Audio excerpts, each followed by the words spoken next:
bom dia, boa tarde, boa noite! Vocês estão enjoadas de me ver hoje não, né?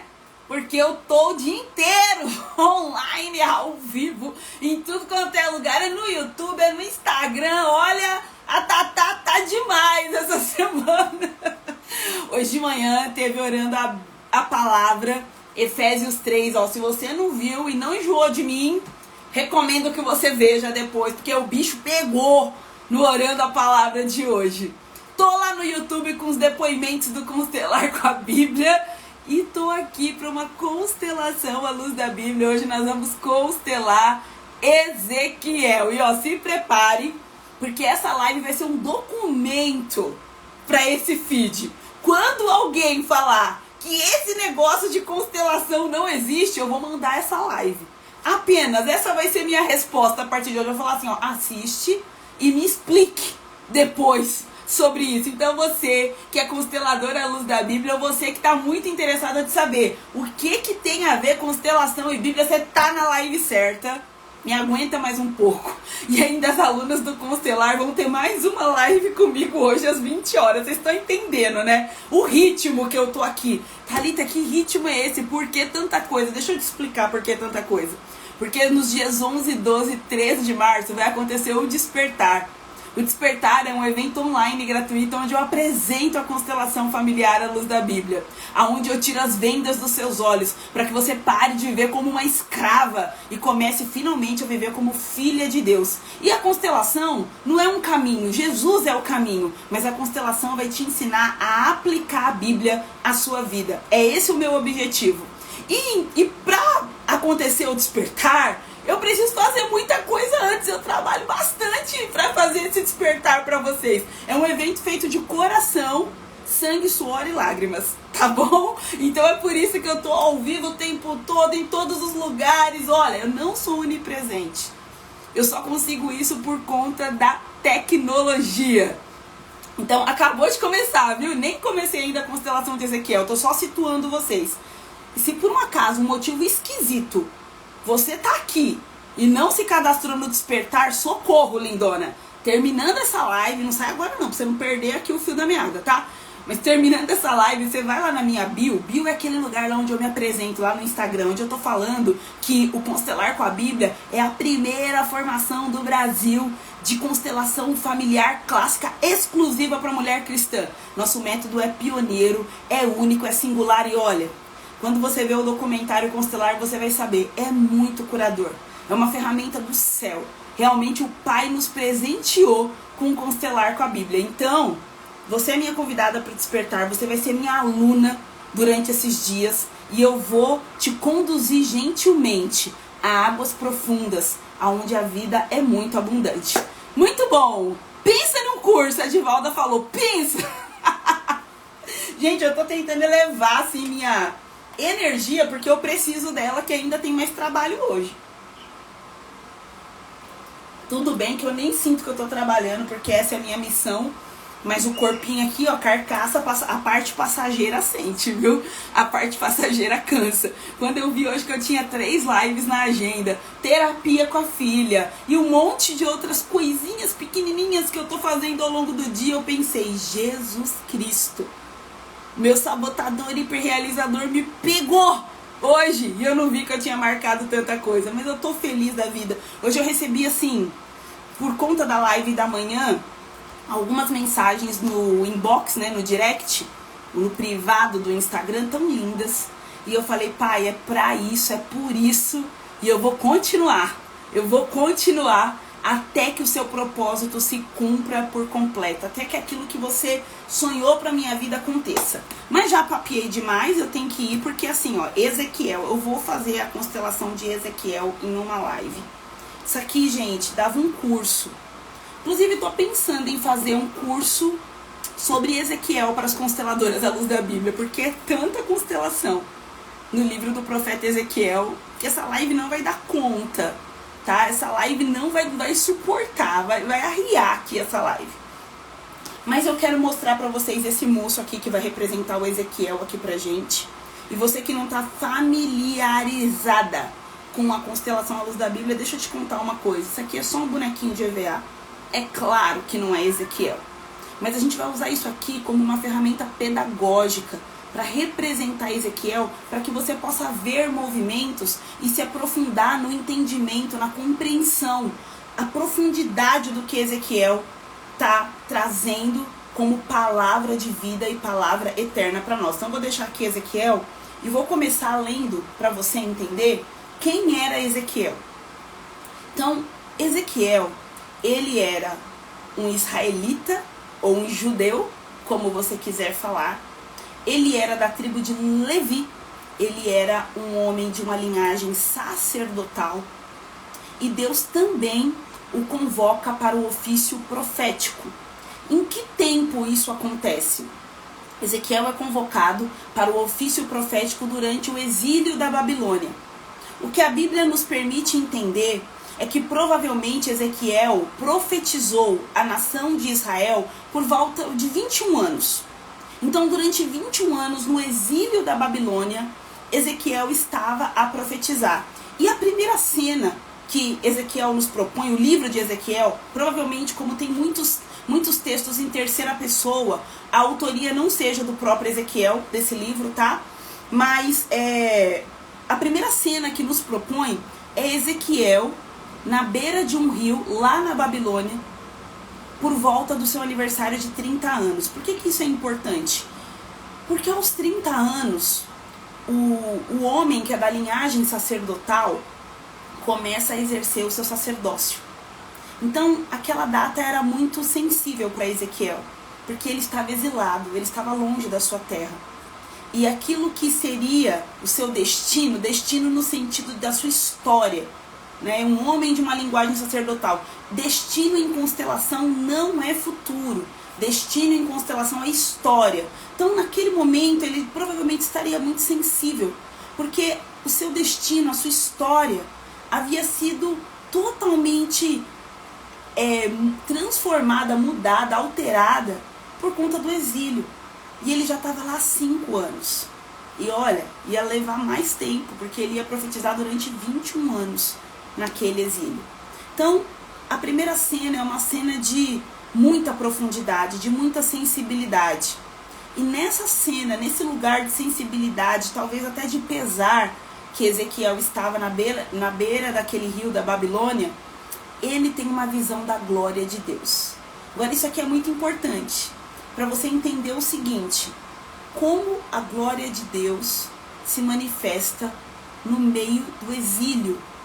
E pior, o exílio era babilônico. O exílio era da Babilônia. Aproveita e me ajuda aí, compartilha essa live que vai valer a pena, tá? Juro pra vocês, eu sei que eu já apareci hoje aqui, mas olha só, isso aqui vai valer muito a pena. Como a glória de Deus se revela no meio do caos. Então Ezequiel é um profeta chamado no meio do caos, no meio da crise, no meio da dor, no meio do sofrimento, no meio do espanto. Porque Israel estava espantado com o fato de Deus não tê-los livrado ainda daquele exílio. Lembra que eu falei sobre Daniel algumas lives atrás? Foram mais de 70 anos no exílio. Israel, acostumado a ter as suas orações atendidas, a ter o pronto socorro do Senhor, estava espantado. A nação estava espantada, era um momento de espanto. Mas o espanto não fazia com que eles tomassem consciência do que os levou àquele exílio. Eles não estavam ali por um acaso.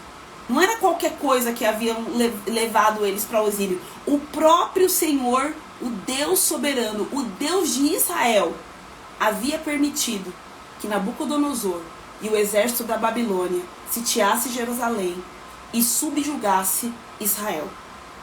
Por que, Thalita? Porque eles estavam distantes. Porque eles haviam quebrado a aliança. E pode parecer pouco para você, mas eu preciso que você entenda que Deus leva a aliança a sério.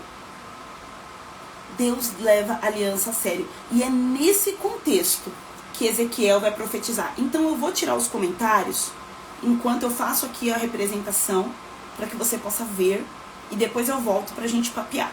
Combinado? Enquanto isso, você vai compartilhando essa live. É só pegar essa setinha aqui, Parece um aviãozinho aqui no canto. Clicar nela e manda para todo mundo que você conhece.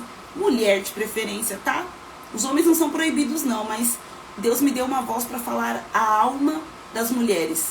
Então você conhece uma mulher que tá precisando abrir os olhos, ó, despertar, manda para ela essa live que ela vai gostar e vai te agradecer. Vamos lá. Então eu vou começar de Ezequiel capítulo 1, dessa visão da glória que Ezequiel tem no meio do cativeiro babilônico. E diz assim, eu vou ler só os últimos versículos. Ezequiel capítulo 1, versículo 26 em diante diz assim: por cima do firmamento que estava sobre a cabeça dos seres viventes, havia algo semelhante a um trono, com uma safira. E sobre essa espécie do trono estava sentada uma figura semelhante a um ser humano. Vi que essa figura era como metal brilhante, como um fogo. Ao redor dela, desde a sua cintura e daí para cima, e desde a cintura e daí para baixo, vi que essa figura era como um fogo que havia um resplendor ao redor dela. Com o aspecto do arco que aparece nas nuvens em dia de chuva, assim era o resplendor ao redor. Esta era a aparência da glória do Senhor. Ao ver isso, caí com o rosto em terra e ouvi a voz de quem falava. Então eu quero que você comece a entender o seguinte. Ops. Vamos arrumar aqui para você enxergar direitinho o que vai acontecer. Deus vai chamar Ezequiel para um ofício profético e é um ofício de exortação. O ofício profético de Ezequiel é dos mais duros que nós podemos ver na Bíblia. Ofício de exortação. Só que para prepará-lo para esse ofício, Deus vai revelar a ele a sua glória. E eu vou dizer uma coisa para você. Quem já cantou aquela música assim? Quem já pisou no Santo dos Santos em outro lugar não sabe viver, e onde estiver clamar pela glória, a glória de Deus. Quem já cantou? Deixa eu falar uma coisa pra vocês. Quem viu a glória fica estragado. Você já viu a glória alguma vez? Quem viu a glória fica estragado. E aquela visão da glória de Deus definitivamente estragou Ezequiel. Nunca mais que esse Ezequiel viu o seu povo da forma que ele via. Aquele Ezequiel cabisbaixo que estava na beira do rio lamentando, poxa, 30 anos, agora era hora de eu virar sacerdote. Ah, os rios de Jerusalém, nem sei se Jerusalém tem rio, né? Ah, os prédios, as ruas de Jerusalém. Ah, que saudade das festas, que saudade do povo em festa, louvando a Deus. Aquele Ezequiel estava se lamentando, que estava espantado junto com o seu povo, foi estragado, a visão dele foi aberta. E a primeira coisa que Deus mostra para ele é a sua glória, o seu poder. E se você for fazer um paralelo entre o que Ezequiel viu e o que João viu, até lembrei da música agora, João viu, você vai perceber que eles viram o mesmo lugar. Eles descrevem com muita similaridade a visão da sala do trono. Agora você já imaginou se o Espírito de Deus te leva lá? E se você vê o Filho do Homem assentado à direita de Deus Pai, você vai ser estragada também. Você nunca mais vai ver a vida como antes. Foi isso que aconteceu com Ezequiel. Só que Deus mostrou isso para ele, para abrir a visão dele, para que ele pudesse despertar para algo muito importante que ele iria fazer daí por diante.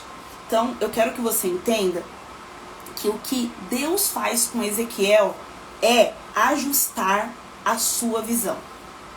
Ezequiel, ao ver o trono, ao ver a glória, ele vê a verdade.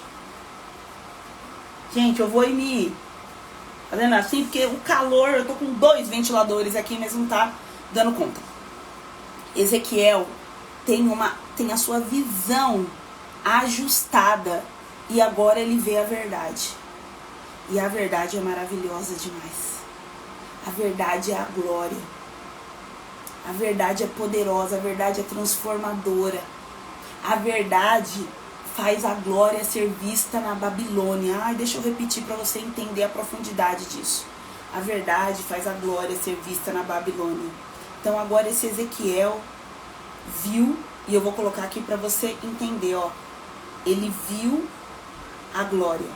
Estou representando com esse elemento a glória de Deus, o próprio Pai. E se é o Pai, também é o Filho, também é o Espírito, porque eles são trinos. Então Ezequiel viu, ele viu o Filho do Homem, ele falou, tinha aparência de homem. E a glória era uma coisa que assim, ele tenta descrever, mas ele na verdade não consegue. Nenhum de nós conseguiria. Nenhum de nós seria capaz de descrever tamanha glória. Só que o que a glória, o que o Pai fala para Ezequiel?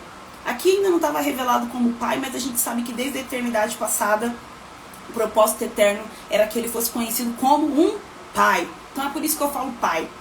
Mas aqui na linguagem, né, da velha aliança, o que Deus, o que o Senhor, o que o esposo de Israel queria que Ezequiel fizesse a partir dali. Atos proféticos, atos simbólicos, representação, para que o povo pudesse ver o seu pecado. Para que o povo pudesse entender aonde eles estavam. Para que o povo não ficasse apenas se vitimizando, por quê? O exílio, por quê? Mas que eles pudessem entender o que os levou ali e o que poderia tirá-los daquela situação de miséria. Porque aquele povo era povo que se chama pelo nome de Deus. Não era um povo para viver humilhado, exilado. Eles estavam no lugar errado. Mas o que os levou para aquele lugar foi a quebra da aliança. E ao mostrar a sua glória para Ezequiel, Deus estava mostrando para ele toda a verdade também sobre a rebeldia do povo de Israel. Se faz sentido, coloca aí uns corações. Thalita, o que isso tem a ver com constelação? Simples. A constelação é sobre entender o seu lugar. Quando as coisas na nossa vida vão mal, é porque nós estamos fora do nosso lugar. Porque no nosso lugar, nós temos bênçãos em abundância, plenitude de vida. E eu não estou aqui prometendo uma vida rica. Eu estou prometendo uma vida íntegra. Porque a Bíblia promete. Digna. Porque a Bíblia garante. E quem é filho e filha, quem é povo e não está vivendo uma vida íntegra, digna, plena, é porque não está no lugar de filho. Eu não sou Deus, mas se a minha filha quiser comer, na minha casa tem comida para ela, porque meu marido e eu provemos comida para ela. Como pais, nós provemos tudo o que ela precisa. Quem está na casa do pai tem tudo o que precisa.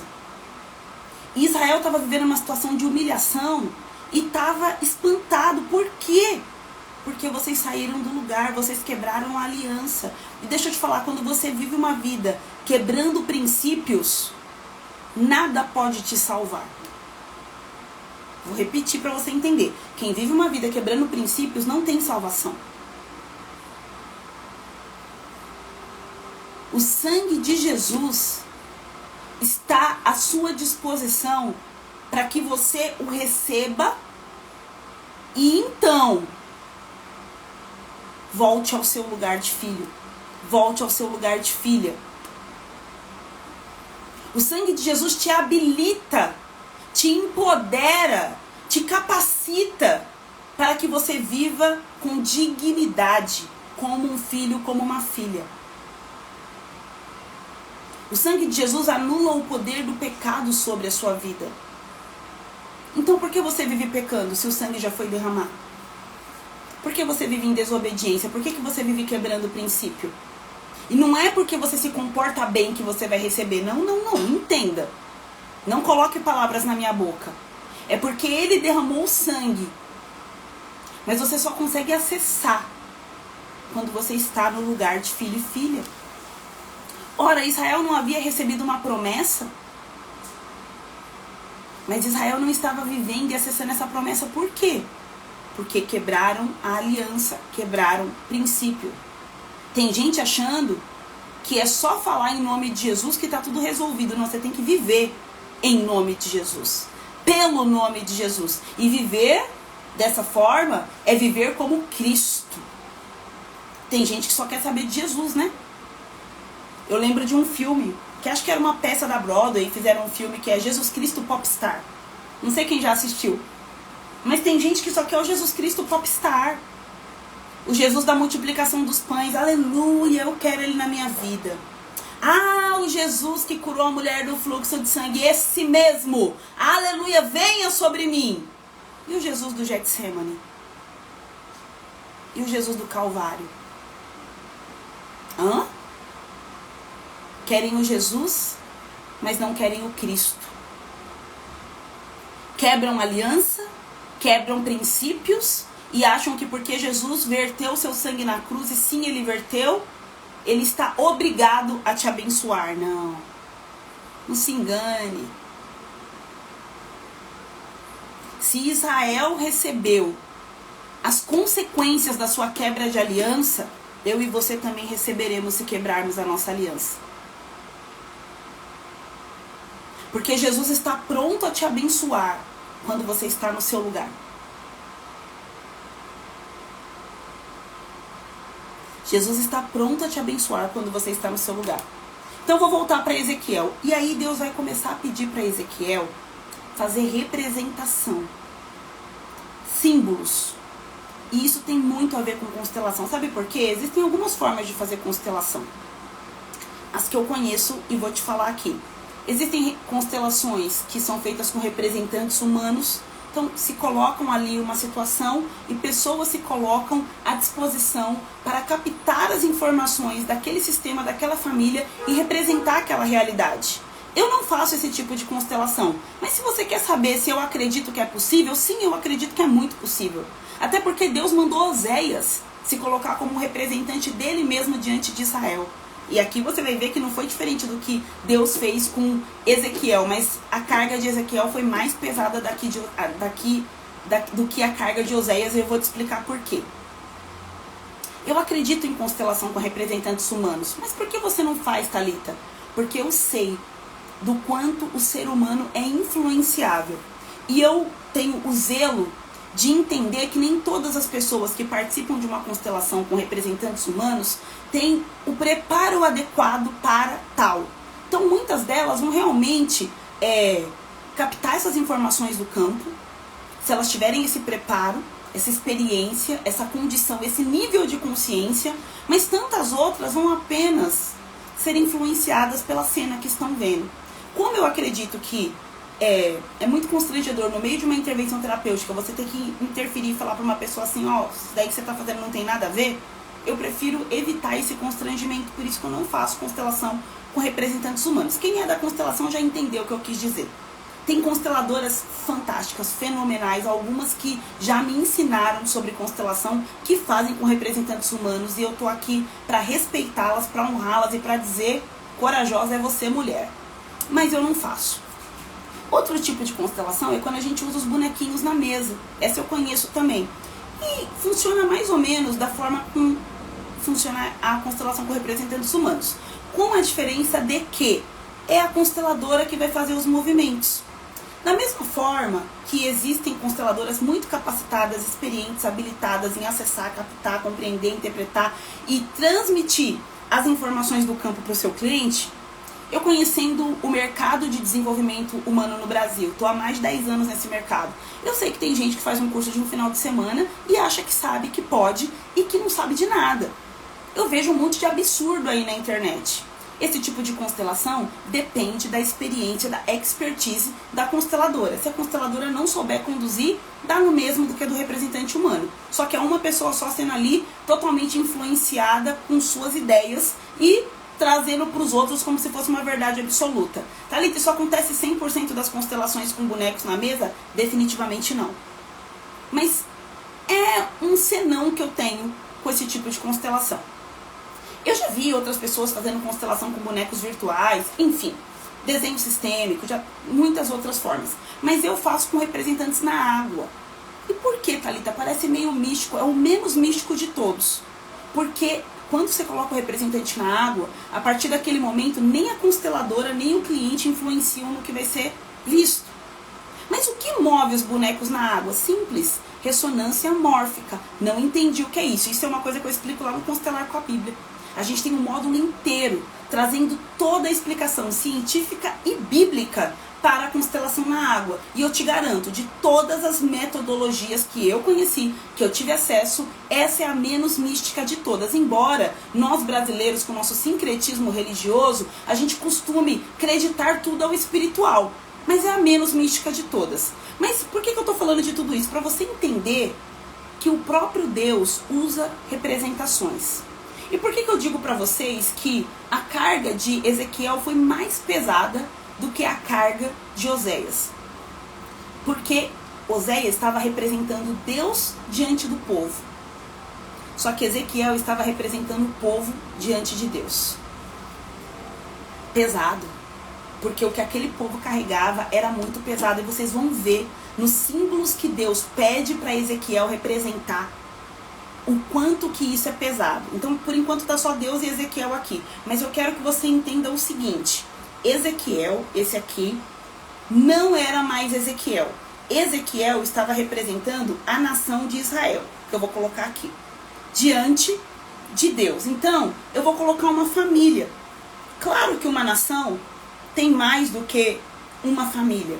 Mas, biblicamente falando, toda a nação é como uma família. Então, Ezequiel estava aqui, ó. Tá dando para vocês verem? Diante de Deus, representando a nação. E Deus vai pedir para ele alguns símbolos, alguns atos proféticos para que a nação veja como Deus os vê. Tá vendo porque eu coloquei o elemento de Deus aqui? Normalmente o elemento de Deus estaria aqui atrás. Mas o objetivo do livro de Ezequiel é mostrar a Israel como Deus os vê. E Ezequiel vai ser esse representante, ele está à frente da nação, mostrando para essa nação como Deus os vê. E aí, Ezequiel capítulo 2, versículo 1 diz assim: esta voz me disse. Que voz? A voz que saiu lá daquele trono da glória. A voz de Deus. Disse para quem? Disse para Ezequiel. Falou o quê? Filho do homem, fique em pé e falarei com você. Enquanto falava comigo, o Espírito entrou em mim e me fez ficar em pé. E ouvi aquele que falava comigo e ele me disse: filho do homem, eu vou enviá-lo aos filhos de Israel, as nações rebeldes que se rebelaram contra mim. Ele e os pais deles se revoltaram contra mim, até precisamente o dia de hoje.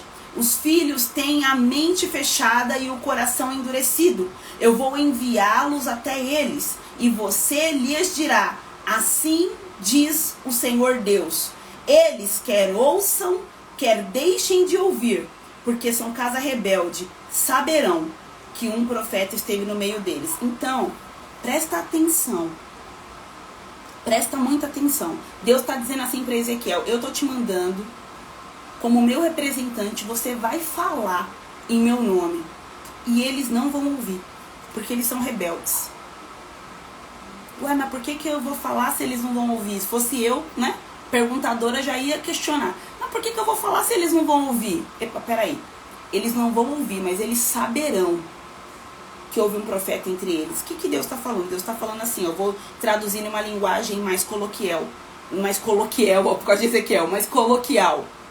Ezequiel, a imagem fala mais do que 1000 palavras. Eles podem tapar os ouvidos, mas não podem fechar os olhos para sempre. A constelação familiar propõe uma imagem. Uma imagem, é isso que a constelação faz. E Deus está chamando Ezequiel para propor imagens ao povo. E dizendo, já avisando, eles não vão ouvir. Mas por que é importante que alguém, mesmo não ouvindo, mesmo não dando atenção, mesmo rejeitando o ensino, mesmo rejeitando a exortação, veja? Porque a imagem, ela cria um registro interno.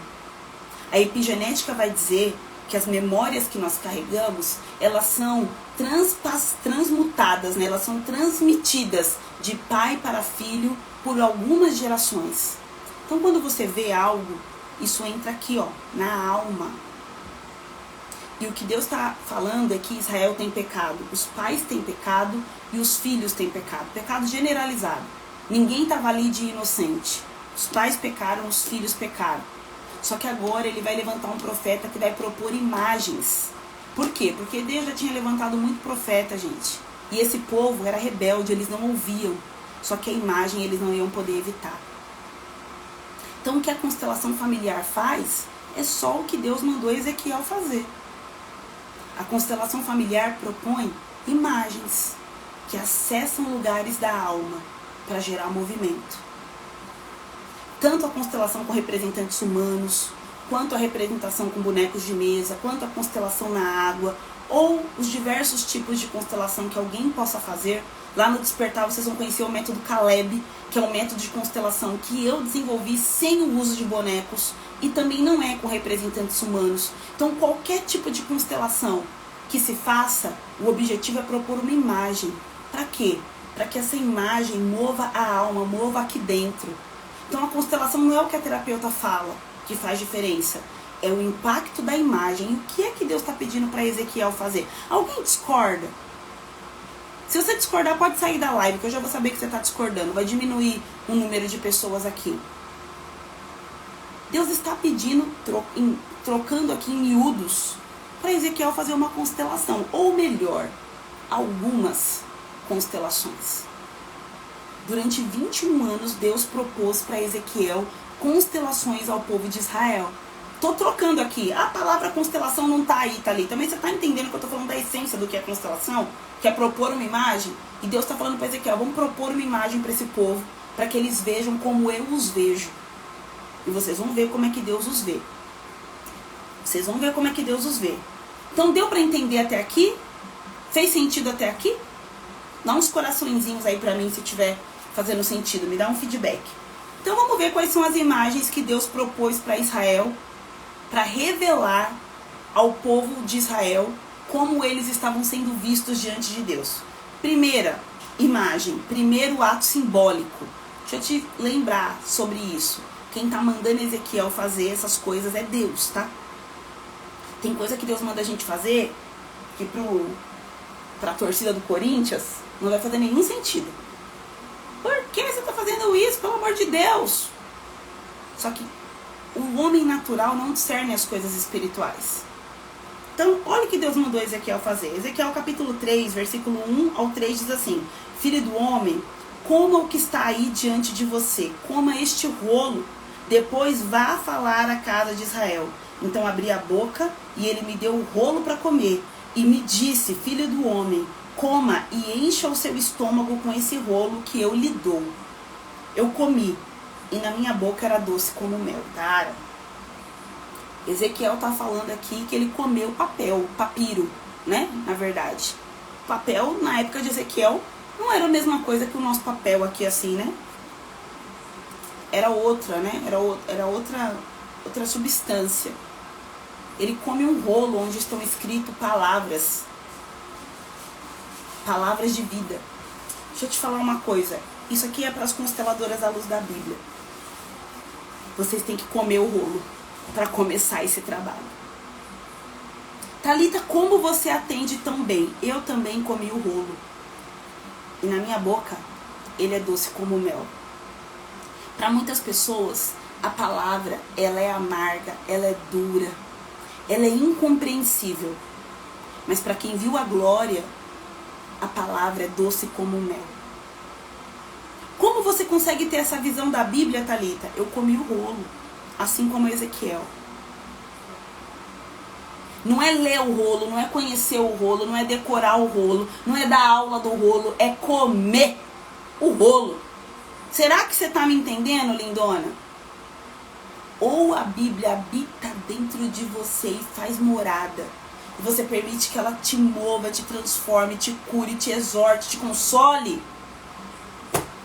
Ou você vai perder seu tempo. Porque ninguém nunca vai te ouvir. E muito menos ver o que você está fazendo. Ouvir, eu já te garanto que muitos não vão. Agora ver e entender e ser tocado e ser movido é para quem comeu o rolo. Tá disposta a comer o rolo? Tá entendendo? Então a primeira coisa que Ezequiel faz é comer um rolo. Um livro seria na nossa linguagem atual, mas não era um livro, né? Era um rolo. Eu não sei se era couro, eu não sei. Se alguém entender aí de arqueologia, quem sabe o Dr. Rodrigo Silva nos fala qual que era o material desse rolo aí que Ezequiel comeu. Eu sei que não era papel igualzinho a gente tem hoje. Certeza absoluta pra você. Então imagina como foi de difícil digestão. Imagina que o gosto não era doce como ele sentiu. Imagina que era sujo. Mas para ele, aquele desconforto que o rolo causou se tornou doce como mel. Porque ele não estava falando da experiência superficial, ele estava falando da experiência profunda. De ter esse contato com a palavra, com a revelação. De viver aquilo que a gente crê. E o convite para os profetas sempre é encarnar a mensagem. Então Ezequiel também vai ser um desses que vai encarnar a mensagem.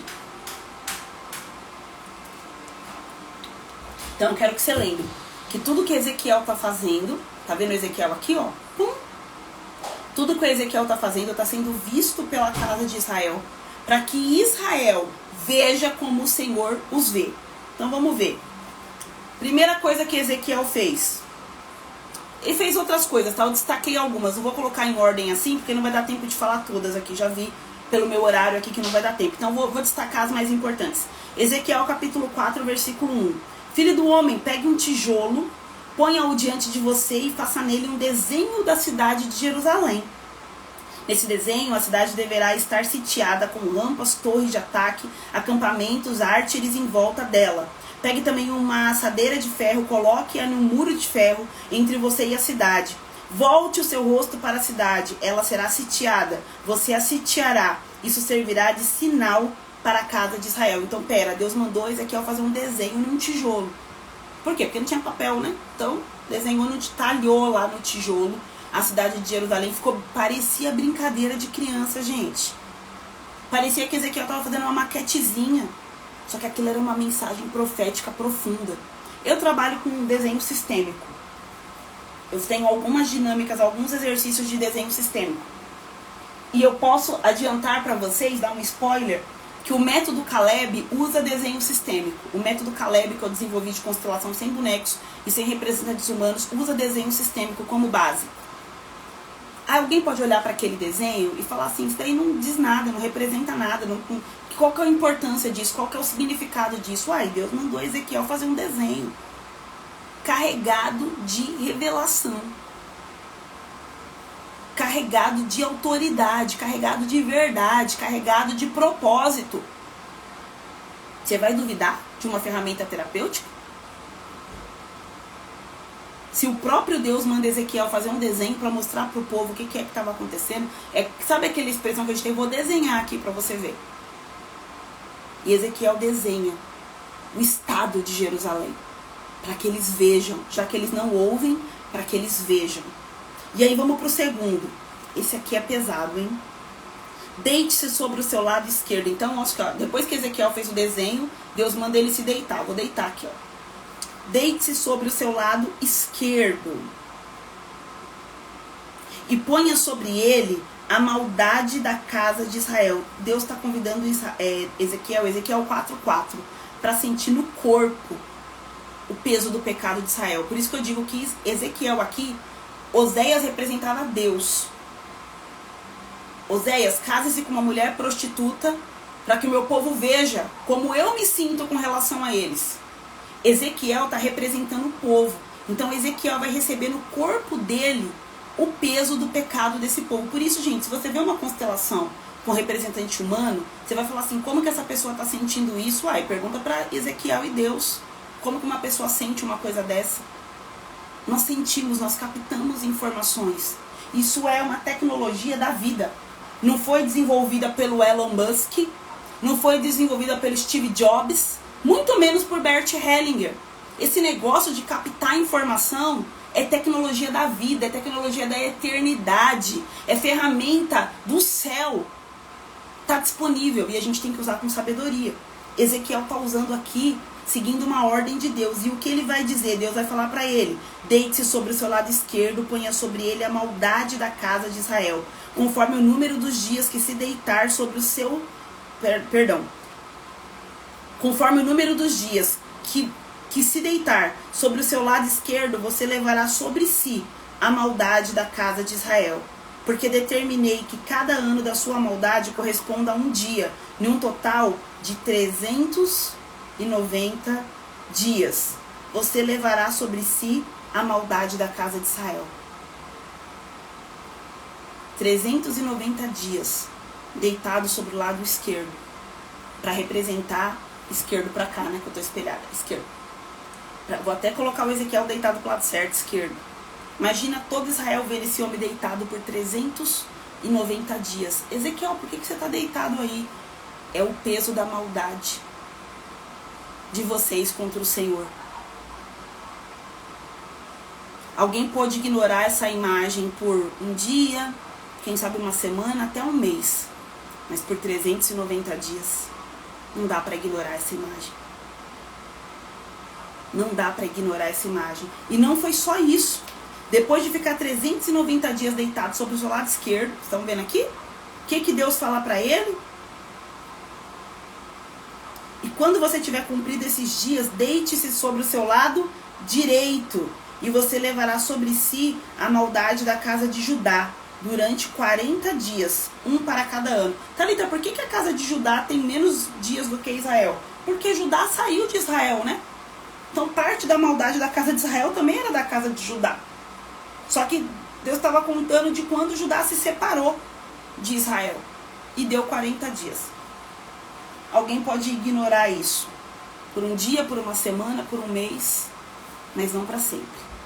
Esse homem ficou mais de um ano deitado para denunciar a maldade, o peso da maldade da casa de Israel. É como se ele sentisse no corpo e dissesse: não consigo me levantar daqui. Eis que vou amarrá-lo com cordas. Ezequiel 4:8. E assim você não poderá se virar de um lado ou para o outro, até que você tenha cumprido os seus dias de cerco. Amarrado com cordas. Quem pode ignorar? Assim Deus via Israel. Ezequiel 4, versículo 9. Isso aqui é o pior. Na minha humilde opinião, é o pior. Tá preparado aí? Tá com o estômago ok? Que é nojento. Vou ler pra você. Ezequiel 4:9. Quem tá mandando Ezequiel fazer isso? Deus. Quem Ezequiel tá representando? A casa de Israel. Veja bem. Pegue trigo, cevada, favas, lentilha, aveia e centeio. Coloque-os em uma vasilha e faça com eles um pão para você. Ok, faça um pão para você. Durante os dias em que você se deitar sobre o seu lado, 390 dias, você comerá esse pão. Ah, tá bom, é para fazer um pão e é para se alimentar desse pão. A sua comida será por peso, 240 gramas. Você comerá de tempos em tempos. Também a água que você beber será medida, meio litro por dia, para beber de tempos em tempos. O que você comer será como bolo de cevada assado sobre esterco humano à vista do povo. É isso mesmo que você entendeu. Ele estava deitado lá em um lugar público para que todos pudessem vê-lo como mendigo. Nesse lugar ele só podia se alimentar de pão feito com esses ingredientes em uma quantidade restrita e de água em uma quantidade restrita. E esse pão era assado sobre fezes, esterco, para que Israel visse como Deus estava vendo eles. Essa foi a representação de Ezequiel, profética, simbólica, poderosa, irremediavelmente constrangedora. Tá entendendo o nível da coisa? Vai entendendo. Ezequiel capítulo 5. Filho do homem, pegue uma espada afiada, use-a como navalha de barbeiro, passando-a pela sua cabeça e pela sua barba. Depois pegue uma balança, reparta os cabelos que você cortou, queime uma terça parte no meio da cidade, quando se cumprirem os dias do cerco.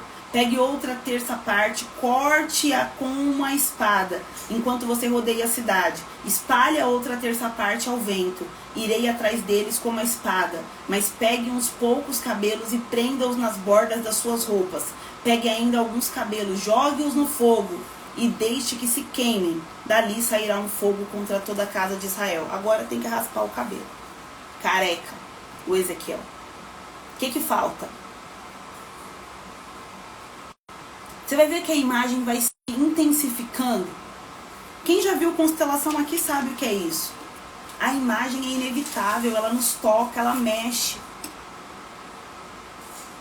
Ezequiel capítulo 6. A palavra do Senhor veio a mim dizendo: Filho do homem, volte o seu rosto para os montes de Israel e profetize contra eles dizendo: Montes de Israel, ouçam a palavra do Senhor. Assim diz o Senhor Deus dos montes às colinas, aos desfiladeiros, aos vales: eis que eu mesmo trarei a espada sobre vocês e destruirei os seus lugares altos. Agora ele tem que começar a gritar para o nada, para os montes, não para o nada, né?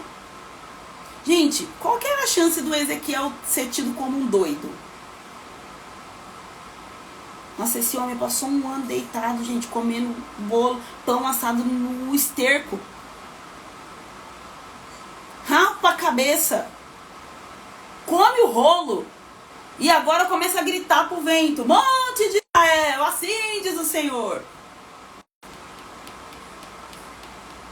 Você quer encarnar uma mensagem? Lembra que Deus preparou Ezequiel para isso, mostrou para ele a glória. Quem não vê a glória não dá conta. Quem não vê a glória não dá conta. E aí Ezequiel tem vários oráculos, né? Oráculos de juízo a Israel, oráculos de juízo às nações vizinhas também. Mas como não vai dar tempo de trabalhar cada um desses oráculos, cada uma dessas profecias, cada uma dessas revelações, eu quero avançar para Ezequiel 37, a partir do versículo 15. E depois dessa daqui, eu quero ver quem vai falar que esse negócio de constelação é coisa do diabo. Vai ter que falar isso aí para Deus, porque, não sei não, mas isso aqui tá me parecendo bastante uma sessão de constelação. Ezequiel capítulo 37, a partir do versículo 15, diz assim: A palavra do Senhor veio a mim dizendo: Filho do homem, pegue um pedaço de madeira e escreva nele o seguinte: de Judá e dos filhos de Israel, seus companheiros. Depois, pegue outro pedaço de madeira e escreva nele: de José, pedaço de madeira de Efraim, de toda a casa de Israel, seus companheiros. Junte os pedaços de madeira um ao outro. Faça deles um só pedaço, para que se tornem apenas um na sua mão. Quando os filhos do seu povo lhe perguntarem: Você não vai nos explicar o que significa isso? Responda: Assim diz o Senhor: Eis que eu pegarei o pedaço de madeira de José, que está na mão de Efraim, e das tribos de Israel, suas companheiras, e os ajuntarei ao pedaço de Judá, e farei deles um só pedaço, e se tornarão apenas um na minha mão.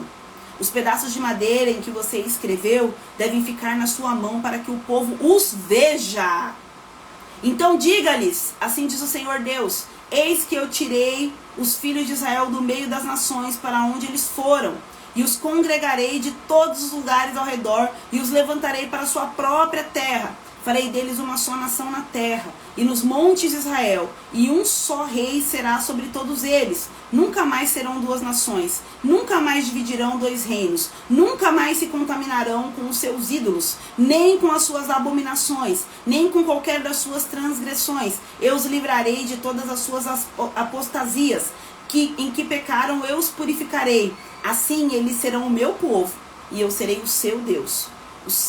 O meu servo Davi reunirá sobre eles, e todos eles terão um só pastor. Andarão nos meus juízos, guardarão os meus estatutos e os observarão. Habitarão na terra que eu dei ao meu servo Jacó, na qual o pai de vocês habitaram. Habitarão nela, ele, seus filhos e os filhos dos seus filhos, para sempre. E o meu servo Davi será príncipe deles para sempre. Farei com eles uma aliança de paz.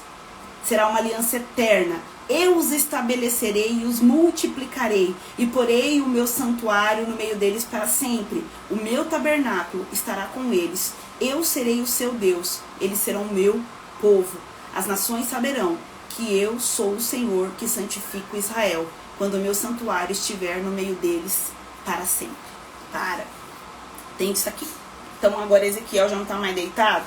Só que Deus dá uma visão para Ezequiel e propõe a ele uma outra imagem. Agora não uma imagem de juízo, mas uma imagem de reconciliação. Então o que aconteceu com a nação de Israel? Vou representar assim, ó. A nação se separou entre Israel e Judá.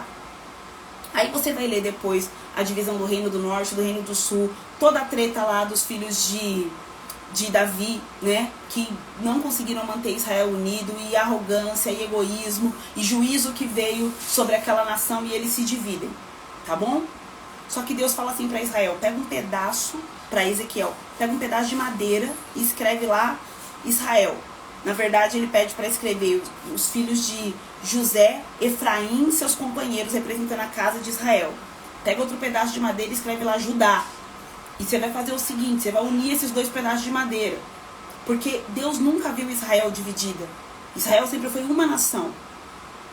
Então você vai unir esses dois pedaços de madeira. Vê, gente, se não é uma constelação. Deus mandando Ezequiel fazer isso daí, lá no meio da praça pública, para todo mundo ver. Vai unir os dois pedaços de madeira. E aí eles vão vir te perguntar.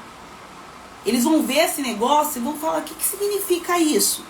E aí você, meu constelador Ezequiel, você vai falar para eles assim, ó, eu vou unificar Israel e nunca mais eles estarão divididos. Olha a palavra de reconciliação, que é o que a constelação à luz da Bíblia propõe. Nunca mais. Eles serão um povo, Davi reinará. E aí vem as promessas o quê?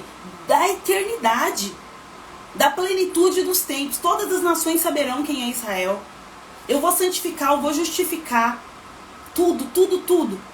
Promessas, através do quê? Reconciliação. E Deus está mostrando isso para eles como? Através de uma representação simbólica. Será que esse negócio mesmo de usar os bonequinhos como ferramenta pedagógica é do diabo? Ou será que a humanidade só foi replicando aquilo que é verdade desde a eternidade até a eternidade? De eternidade a eternidade, a verdade não muda.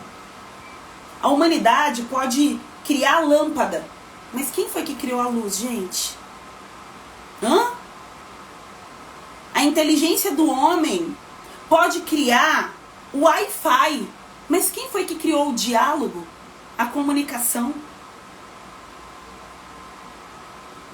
As habilidades, a capacidade do homem pode criar o transporte aéreo, terrestre, mas quem foi que criou o movimento? Será que você entende a profundidade do que eu estou te falando? Bert Hellinger pode ter observado e desenvolvido uma ferramenta terapêutica chamada de constelação. Mas quem foi que criou a reconciliação? Quem é que tem isso no coração? Quem é que deseja ardentemente que os seus filhos sejam reconciliados? Então não importa o nome que dê, tudo vem do Pai das luzes. Não existe outra origem. Nada do que a gente acha tão sensacional e novo é tão novo assim. Tudo já existe. Antes da fundação do mundo, tudo já havia sido preparado, a Bíblia diz. Por que você está falando tudo se o que a Bíblia diz é que o Cordeiro já havia sido preparado? Porque João diz que ele é a vida. Então, se ele é a vida, tudo que é vivo, junto com ele, já estava preparado antes da fundação do mundo. Se alguém me provar que algo existe antes do Cordeiro, eu vou dizer que esse algo pode ter outra autoria senão o Cordeiro. Mas como eu creio é na Bíblia, a Bíblia diz que antes da fundação do mundo o Cordeiro foi preparado e que ele é a vida. Então antes dele nada que existe subsiste, e é o belo verso de Colossenses. Nele subsistem todas as coisas. Aqui nós vemos Deus simplesmente orientando passo a passo Ezequiel fazer o que nós fazemos em uma sessão de constelação familiar. Críticos, me expliquem o que há de errado com isso. Será que Ezequiel estava tomado pelo espírito do Beelzebub? Eu acho que não. Eu acho que era o Espírito de Deus mesmo, propondo reconciliação ao seu povo. E é sobre isso a constelação de Ezequiel. Eu vou ler o último versículo, mas eu vou voltar vocês aqui para vocês irem me contando o que vocês acharam. O último versículo é Ezequiel capítulo 12. Só para você ficar com gostinho de quero mais. Ezequiel capítulo 12, versículo 24 diz assim: porque não haverá nenhuma visão falsa, nem adivinhação lisonjeira no meio da casa de Israel. Porque eu, o Senhor, falarei, e a palavra que eu falar se cumprirá e não será adiada. Porque falarei a palavra e a cumprirei. Aquilo que nós vemos é mais verdade. Aquilo que os seus olhos veem e se conecta com a alma é mais verdade do que você pode imaginar. Que bom, bem-vinda! Andréia Ribeiro, bem-vinda! Essa é a constelação de Ezequiel. E o que eu quero dizer para você que a gente não inventou a roda com a constelação à luz da Bíblia, não. A gente só leu a Bíblia direito e entendeu que a constelação e falou assim, que incrível, mas a Bíblia já falava sobre tudo isso. E esse é apenas um exemplo, mais um de, eu não vou nem falar dezenas, eu vou falar centenas, da Bíblia fazendo referências ao que a constelação ensina. Se a palavra constelação não tem na Bíblia, a essência da constelação está de Gênesis ao Apocalipse. E se você quer conhecer mais sobre essa forma de ler a Bíblia e fazer constelação, que só o constelar com a Bíblia ensina, é pioneiro, gente, vocês podem vasculhar. Tem gente, deixa eu falar pra vocês, aquilo que vem do céu é original, não é a Thalita. Eu recebi isso por revelação. Então, não tem cópia. Não tem como. É muito singular. E se você quer aprender constelação dessa forma, desse jeito que eu ensino aqui, você tem que estar no Despertar. Até você que é aluna, que já foi no Despertar, você vai ficar assim com esse Despertar. Despertei mais uma vez, despertei mais um pouco, porque a gente sempre tem outras camadas para despertar. É constelação familiar à luz da Bíblia. Ó, a Cleonice, a primeira vez aqui também, que coisa boa. Volte sempre. Olha só, o Despertar vai ser de 11, 12 e 13 de março, sempre às 19 horas, no YouTube. Para receber o link, você tem que estar nos nossos grupos. Então, clica no link da minha bio, garante a sua vaga, é online, é gratuito. E é lá no Despertar que eu vou abrir as vagas para a turma 8 do Constelar com a Bíblia, que já tá, linda de viver. Obrigada, lindonas, pela sua presença. Quando alguém me falar pra você, esse negócio de boneca, esse negócio de constelação, esse negócio de não sei o que lá, fala assim, faz o seguinte, vou te mandar uma live, assiste aí, sobre Ezequiel. Depois você me explica o que aconteceu, o que Deus mandou a Ezequiel pegar pedaço de madeira, fazer representação pro povo ver, pro povo entender. E a mensagem daquela representação era reconciliação. E aí depois você explica pra pessoa, talvez você não saiba, mas a verdadeira constelação é isso. Esse negócio que vocês ficam vendo no YouTube, no Google aí, esse bando de balela, isso daí, gente, é confusão, não é constelação. A verdadeira constelação, a clássica, você vai aprender aqui no Constelar com a Bíblia, porque além de ser uma constelação sem misticismo, ela ainda é totalmente fundamentada na Bíblia. E eu tô te esperando lá no Despertar. Beijo, lindonas! Oi, Graça! Espero que seja a primeira de muitas! Compartilha essa live com mais alguém e até semana que vem, que eu vou fazer a constelação do paralítico de Betesda. Lembra? Aquele que ficava esperando as águas agitar, o anjo descer para ser curado e Jesus chegou lá e resolveu a parada? Essa é a constelação da semana que vem. Você vai entender como fazer do seu trabalho como terapeuta um testemunho. Se prepara, viu? Que semana que vem eu vou fazer live semana inteira, de manhã, de noite. Vai ser Thalita toda hora aqui nesse Instagram e eu quero sua participação. Beijo, lindonas. Até a próxima. Tchau, tchau.